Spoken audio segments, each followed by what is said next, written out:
Selamat pagi saudara-saudaraku. Kita berjumpa kembali di hari Selasa 27 April 2021. Mari kita langkahkan kehidupan kita bersama kasih sayang Tuhan, bimbingan Tuhan, sehingga kita bisa sukses dalam menjalani hidup pada hari ini. Kita berdoa.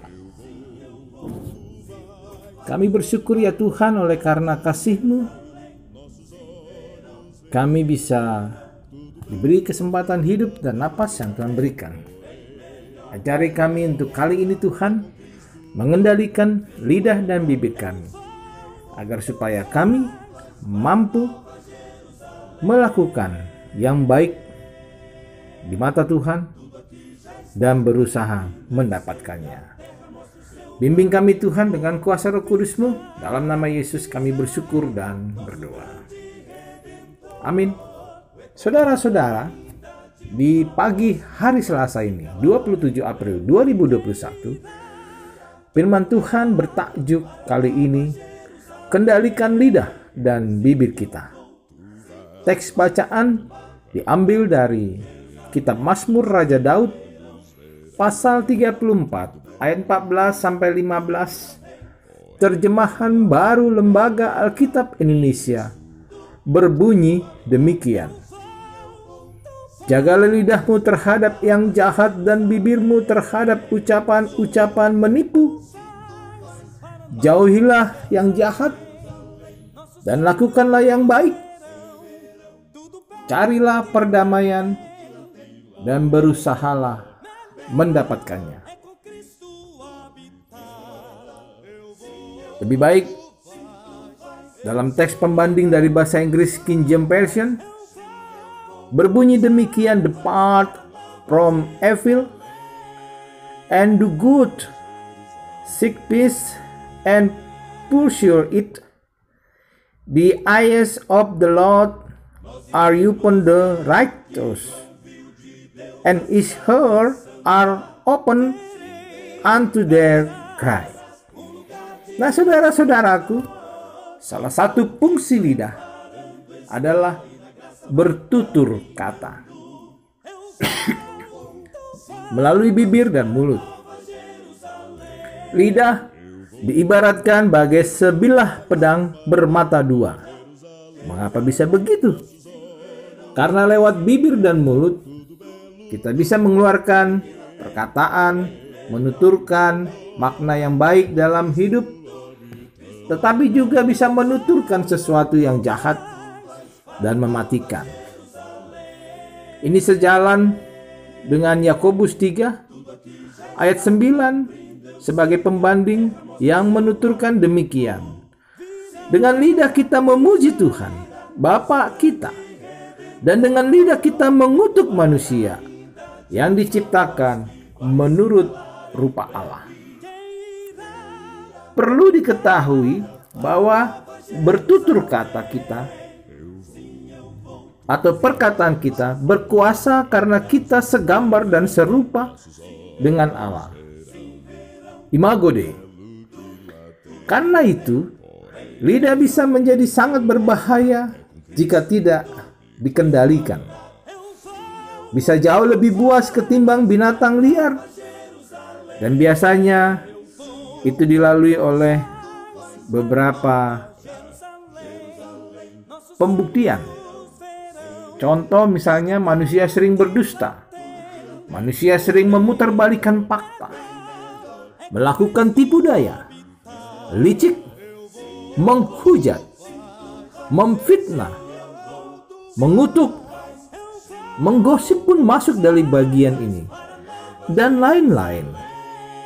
Coba kita belajar dari Amsal Raja Salomo pasal 18 ayat 21 berujar demikian. Hidup dan mati dikuasai lidah. Siapa suka menggemakannya akan memakan buahnya.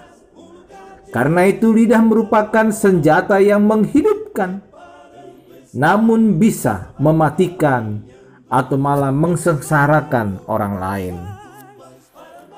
Dengan melahirkan akar kepahitan,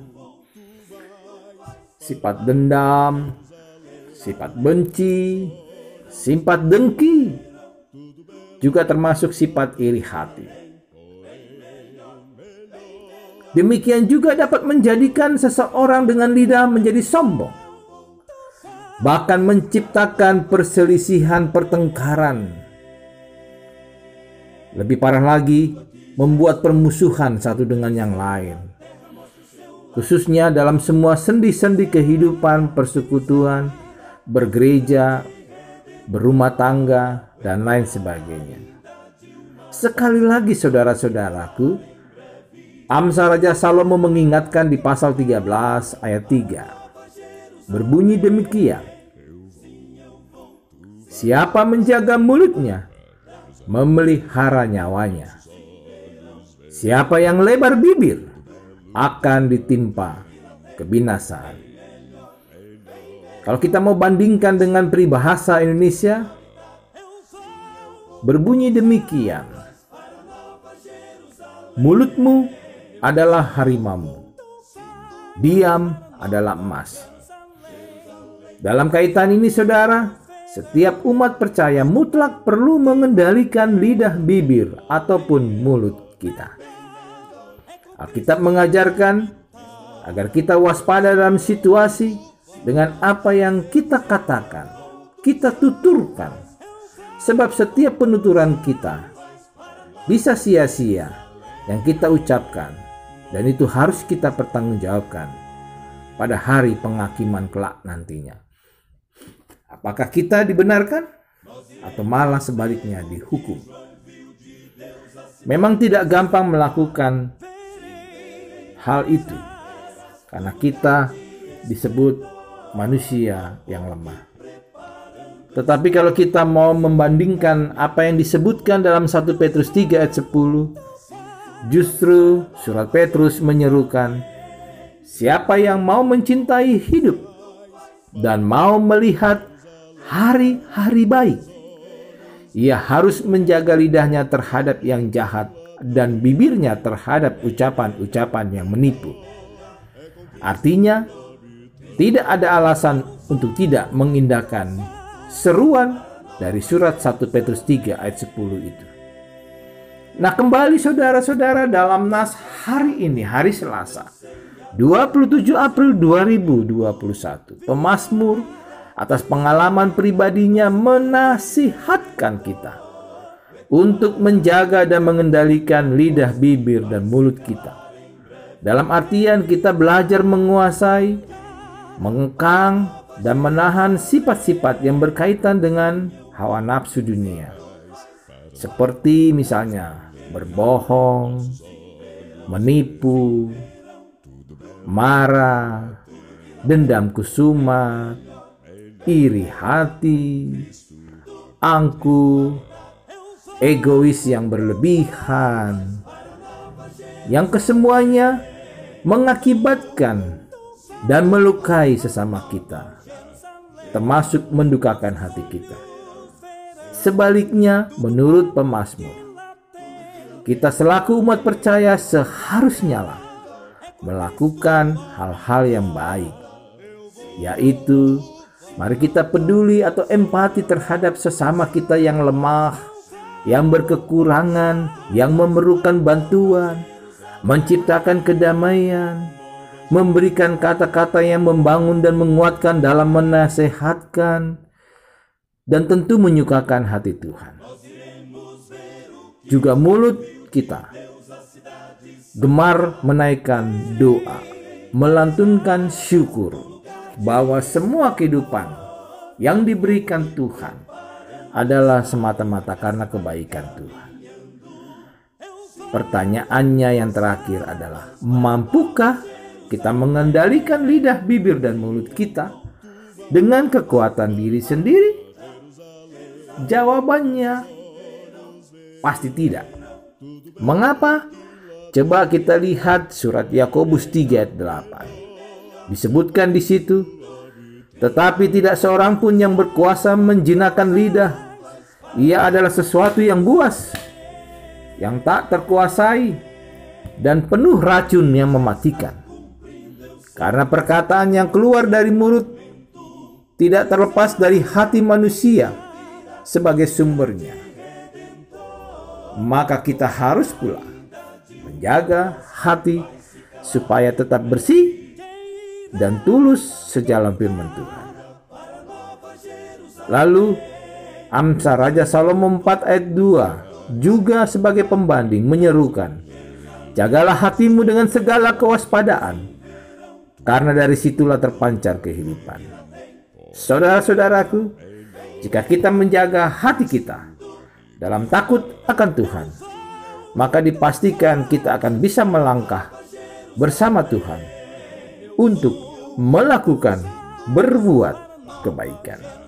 Selamat berkarya di hari Selasa. Yakin dan percayalah, Tuhan memberkati kita semua. Amin. Kita satu dalam doa. Kami bersyukur dan berterima kasih Tuhan. Di hari Selasa ini, kami mau berjalan bersamamu Tuhan. Dalam menghadapi kehidupan, pekerjaan kami, sekolah anak kami. Demikian juga kehidupan kami dalam bertetangga kiri, kanan, depan, belakang. Untuk kami bisa melakukan kebaikan Tuhan. Kami sambut sukacita berkat-Mu Tuhan. Dalam nama Yesus, kami memohon. Amin. Saudara-saudara, selamat berkarya, selamat beraktivitas. Tuhan Yesus memberkati kita. Semangat! Nós iremos ver o que João viu de Deus, a cidade santa. Verás um lugar de esplendor. Há um povo que preparando está e na graça vai caminhando. Eu vou, tu vais para Nova Jerusalém. Eu vou, sim, eu vou, tu sim, vais para Nova Jerusalém. Nossos olhos verão tudo belo que lá tem. Porém, melhor é com Cristo habitar. Eu vou, tu vais para Nova Jerusalém. Tudo aqui já está cumprindo, eu sei, a terra mostra o seu lamento. Virá, nosso grande Redentor. O ecoar ainda de uma voz que vai se calar em breve. Quem irá para Nova Jerusalém? Eu vou, sim, eu vou, tu sim, vais para Nova Jerusalém. Nossos olhos verão tudo belo que lá tem. Porém, melhor é com Cristo habitar. Eu vou, tu vais para Nova Jerusalém. Eu vou, tu vais para Nova Jerusalém. Nossos olhos verão tudo belo que lá tem. Porém, melhor é com Cristo habitar. Eu vou, tu vais. Eu vou, tu vais. Eu vou, tu vais para Nova Jerusalém. Nova Jerusalém.